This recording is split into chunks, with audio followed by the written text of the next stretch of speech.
If you have ever been told you're strong and something inside flinched instead of feeling proud, this one is for you, not as a diagnosis, not as a lecture, as a recognition. On Monday, we looked at people who cut off everyone, the line between boundaries and walls. Today goes one layer deeper. Because there is a particular kind of strength that the world admires, and the person carrying it knows is not what it looks like. It holds meetings and cooks dinners and answers texts and shows up on time and handles emergencies with a calm that impresses everyone in the room. And underneath all of that, the system that makes it possible has been running on emergency power for so long that it no longer remembers what normal operation feels like. Every nervous system starts with a range. Dan Siegel, a clinical professor of psychiatry at UCLA, introduced the concept of the window of tolerance in 1999 to describe this range. Inside the window, a person can experience stress, emotion, and challenge without losing the ability to think, connect, and respond flexibly.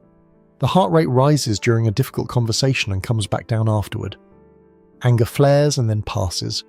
Sadness arrives and eventually lifts. The system oscillates within a band and moving up and down, but always returning to a resting baseline. This is what the nervous system was designed to do: respond, recover, reset. The window is not narrow. It accommodates a great deal of life, loss, conflict, disappointment, fear, as long as the system has the capacity to return to baseline after each event.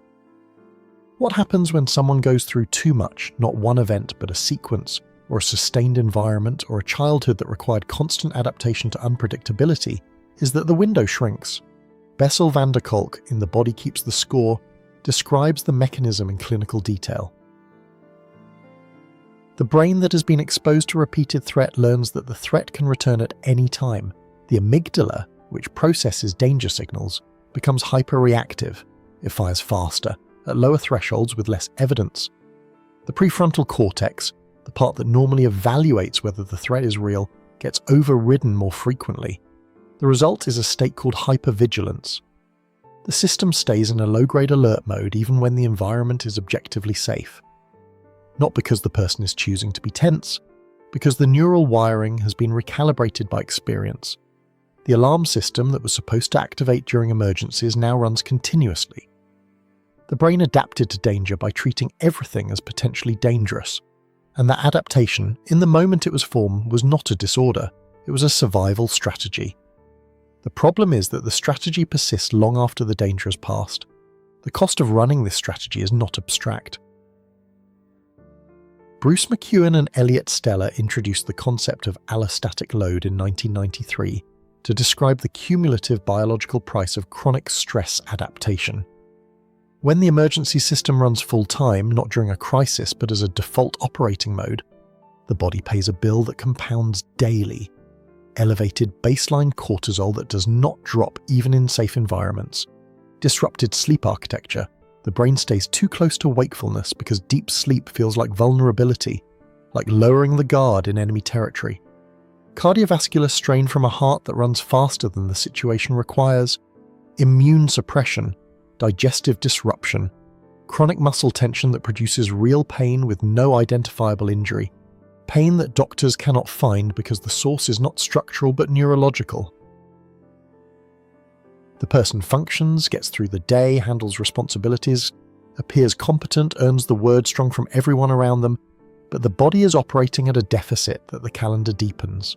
Every system that is supposed to run quietly in the background is being taxed by the foreground emergency that no longer exists externally but still runs internally.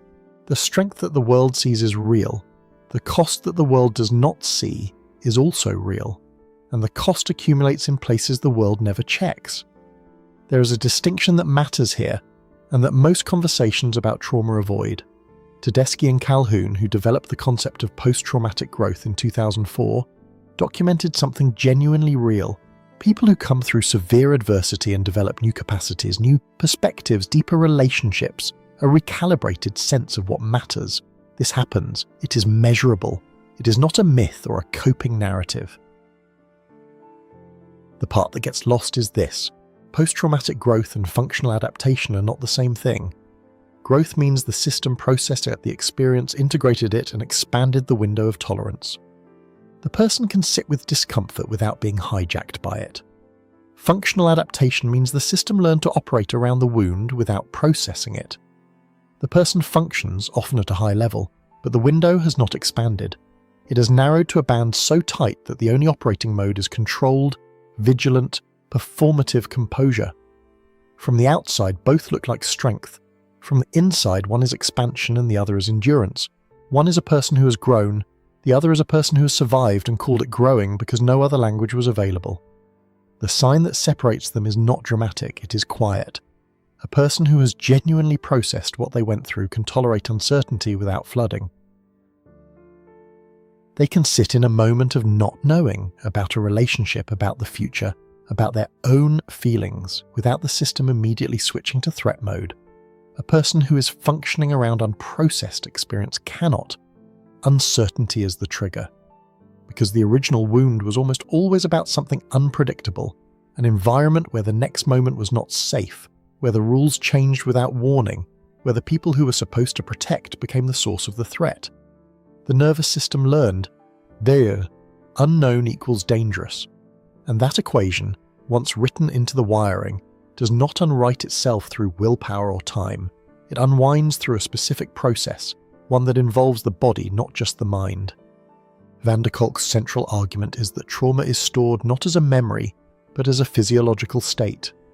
The body holds what the conscious mind has moved past, and the body requires a different kind of attention than the mind does.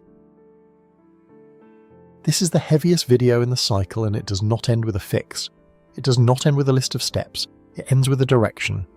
Not healing as a place to arrive, but healing as a direction to face. The person running the emergency system did not choose to install it. The system was the correct response to an incorrect environment.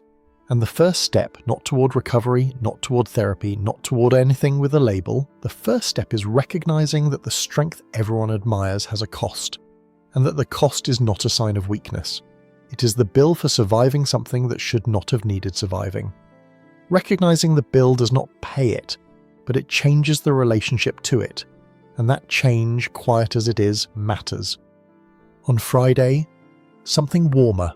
People who feed stray animals.